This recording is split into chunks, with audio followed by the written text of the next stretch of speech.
Mama ni Edu, ayaw kay Viancé?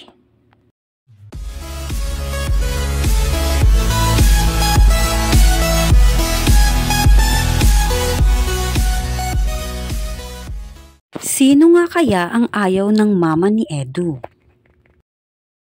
Bago yun, napag-alaman natin na mamaya na pala ang serye ni Viancé at Edu. Abangan po natin itong lahat sa bagong upload ni Kalinga Prab. Ayon sa source, natagalan daw di umano ang serye dahil busy si Viancé sa kanyang pag-aaral at katatapos lang di umano ng result ng first quarter. Di lamang si Kalingap Viancé ang nag-aaral ng mabuti, gayon din ang mga Kalingap Angels, pasok din umano ang ibang Kalingap Angels sa honor ngayong unang quarter. Patuloy na pinaguhusay nila ang kanilang pag-aaral kahit madaming ganap sa mga kanya-kanyang buhay. Patuloy ang mga ito na nag-aaral ng mabuti. Ayon nga kay Kalingap Prab, siya ay natutuwa dahil raw umano di nasasayang ang pagiging scholar ng mga ito, lalo na sa mga panig ng mga sponsors sa kanilang pag-aaral at di nila ito binibigo. Patuloy na nag-aaral ng maayos ang mga angels. Ito rin ang main reason ni Viancé kaya di muna ito nagbo-boyfriend. Inuuna niya ang kanyang pag-aaral at makapag-focus. Nasa senior high school na si Viancé. Maraming mga sponsor na natulong kay Viancé at ayaw niyang masayang ang mga pagtulong ng mga ito.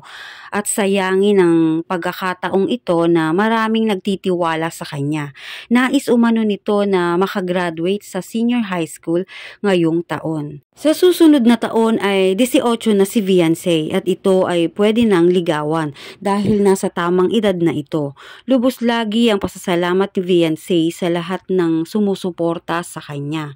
Samantala, ayon nga kay Val Santos na itong mama ni Kalingap Edu ay mapili daw iyon pagdating sa babae dahil saksi di umano si Kuya Val nang ito ay bumisita sa kanila. Dahil naalala ni Kuya Val na isinasara raw ng mama ni Edu ang pinto dahil alam na ng mama ni Kalingap Edu na magdadala siya ng girlfriend noon. Normal lang naman na napiliin natin ang nais natin sa ating buhay dahil ang nais lamang ng mama ni Edu ay mapabuti ito.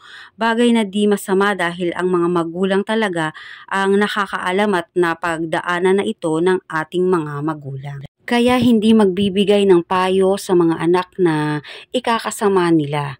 Sa kabilang banda, sino nga kaya ang di gusto ng ina ni Kalingap Edu?